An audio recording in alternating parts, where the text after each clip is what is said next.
آج ہم YouTube channel professor Alex Morgan's coaching کی ایک ویڈیو کی گہرائی میں اتر رہے ہیں۔ جی ویڈیو کا عنوان ہے mastering American slang, don't half S it.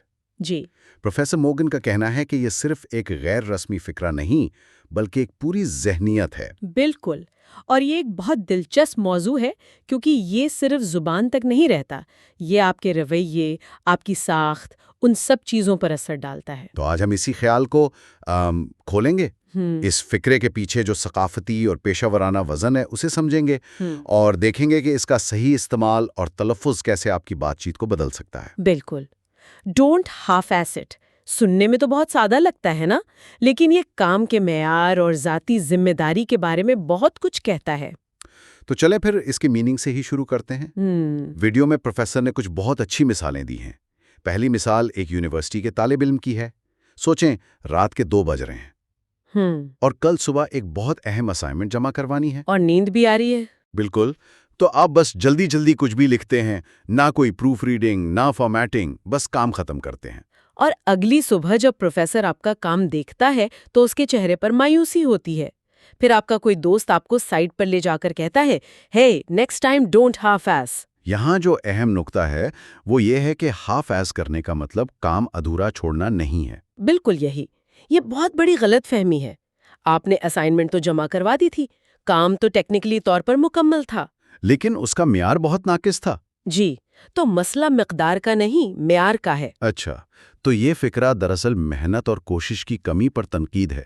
یہ کہنے جیسا ہے کہ تم اسے کہیں بہتر کر سکتے تھے، تم نے پوری کوشش نہیں کی۔ بالکل، یہ آپ کے رویے پر ایک تبصرہ ہے، اور یہی بات ہمیں دوسری مثال کی طرف لے جاتی ہے، جم والی۔ ہاں، آپ کا ٹرینر آپ کو 10 پش اپس کرنے کو کہتا ہے۔ آپ پہلے 5 تو بالکل ٹھیک کرتے ہیں، پوری ٹیکنیک کے ساتھ، لیکن آخری 5 میں آپ تھک جاتے ہیں۔ اور پھر بس کھانا پوری ہونے لگتی ہے، جسم پورا نیچے نہیں جا رہا، بس گنتی پوری کر رہے ہیں۔ اور ٹرینر فوراً چلاتا ہے، stop! If you going to do it right, don't half ass your reps. یہاں بھی وہی اصول ہے، آدھے ادھورے پش اپ سے نہ تو فائدہ ہوگا اور ہو سکتا ہے چوٹ بھی لگ جائے۔ تو پیغام صاف ہے، اگر کوئی کام کرنا ہے تو ٹھیک سے کرو ورنہ نہ کرو۔ اور یہی ذہنیت پروفیشنل دنیا میں بہت بہت اہم ہے۔ ویڈیو کی تیسری مثال دفتر والی، وہ سب سے طاقتور ہے۔ ہاں، وہ تو بہت ہی اثر انگیز تھی۔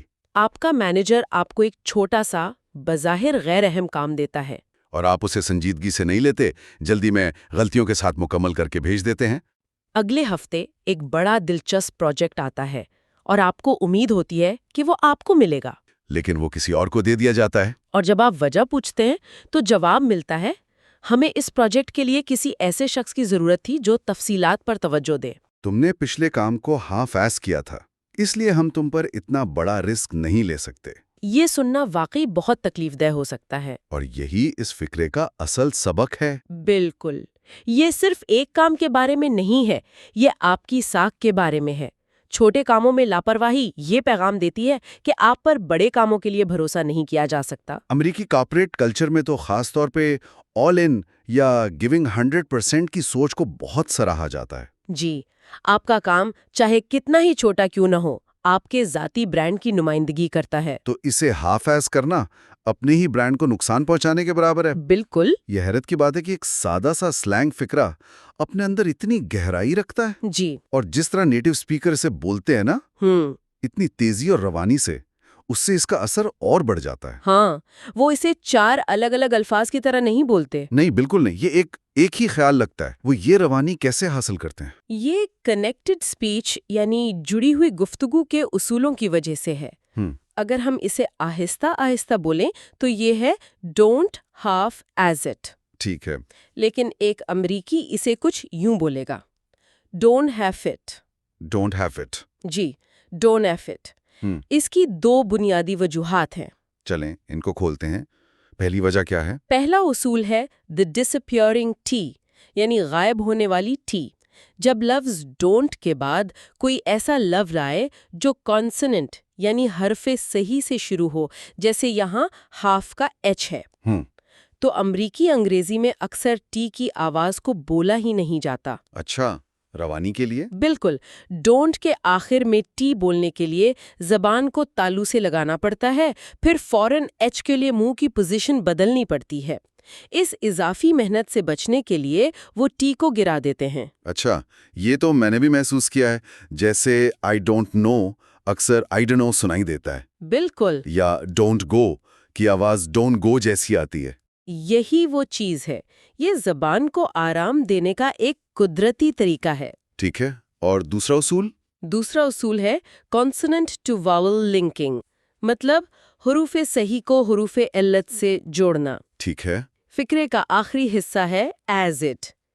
لفظ ایز کا اختتام ایس کی آواز پر ہوتا ہے جو ایک کنسننٹ ہے. اور اٹ ایک واول یعنی آئی سے شروع ہوتا ہے. بالکل.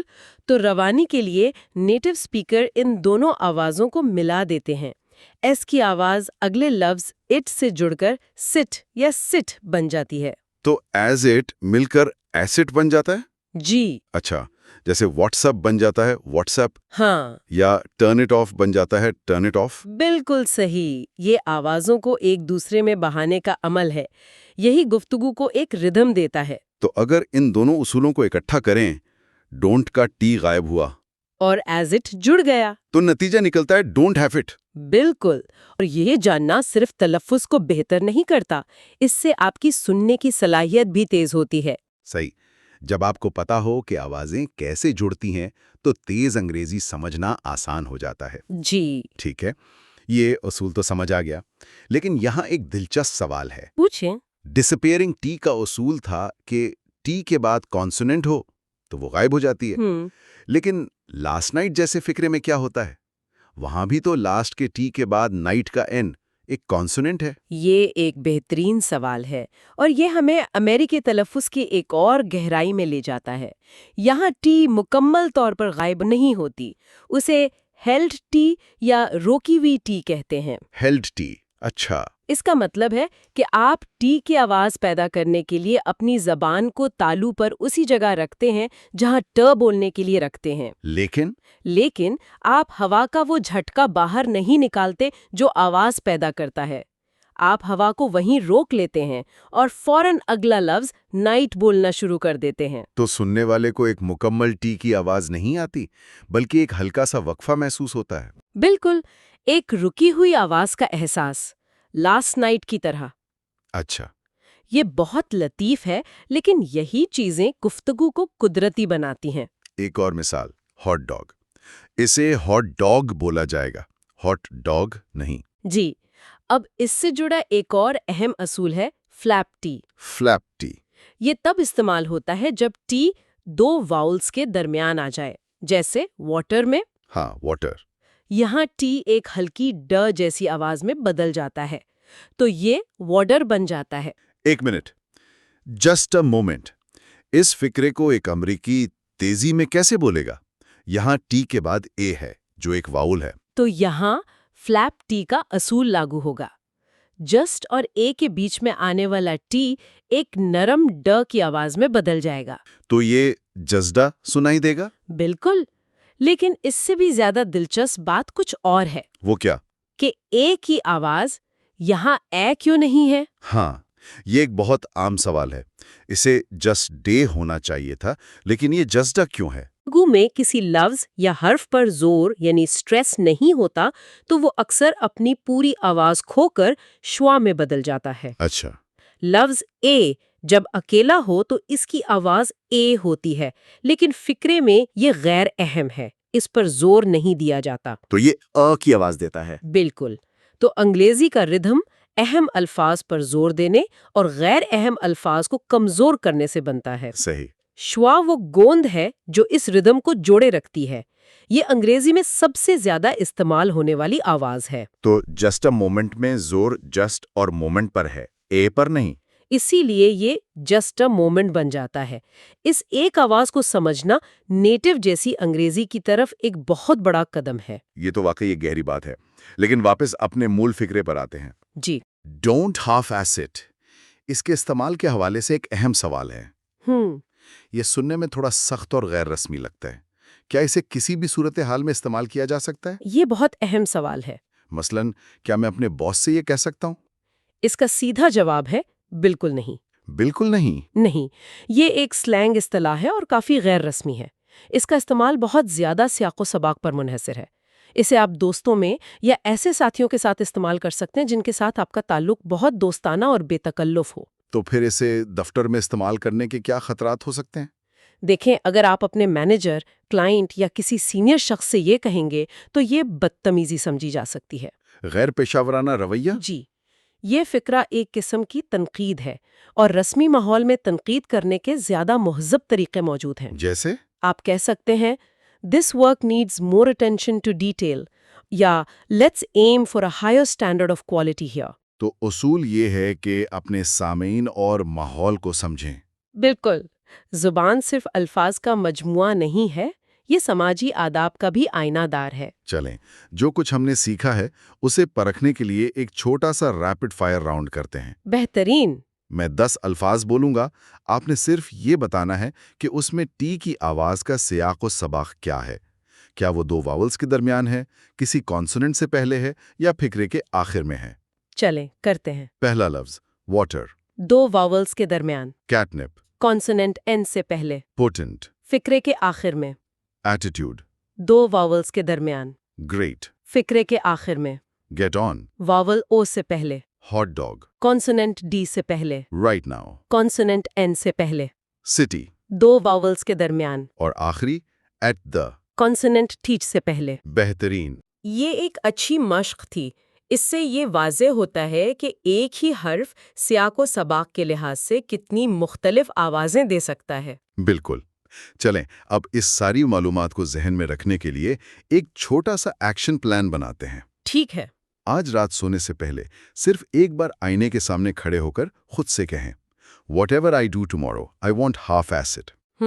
اس فقرے کو پورے احساس اور صحیح تلفظ کے ساتھ بولنے کی کوشش کریں۔ اور کل جب آپ کوئی بھی چھوٹا سا کام کریں، چاہے وہ ای میل لکھنا ہو یا اپنی میز صاف کرنا، اسے پوری توجہ اور نفاست سے کریں۔ اور جب آپ وہ کام کر رہے ہوں تو اس فقرے کو اپنے ذہن میں دہرائیں۔ یہ صرف انگریزی کی پریکٹس نہیں، یہ ایک بہتر کام کرنے کی عادت ڈالنے کی مشق بھی ہے۔ تو اس سب کا کیا مطلب ہے؟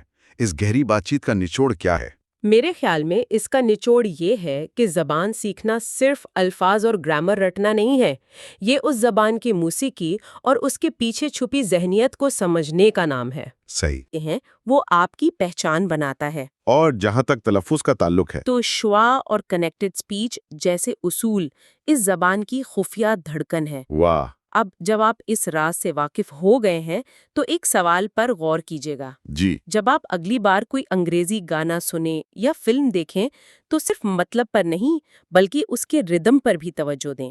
سنیں کہ کون سے الفاظ کو کمزور کیا جا رہا ہے اور کن پر زور دیا جا رہا ہے۔ یہ مشق آپ کے سیکھنے کی عمل کو ہمیشہ کے لیے بدل دے گی۔ ایک بہترین اختتامی خیال۔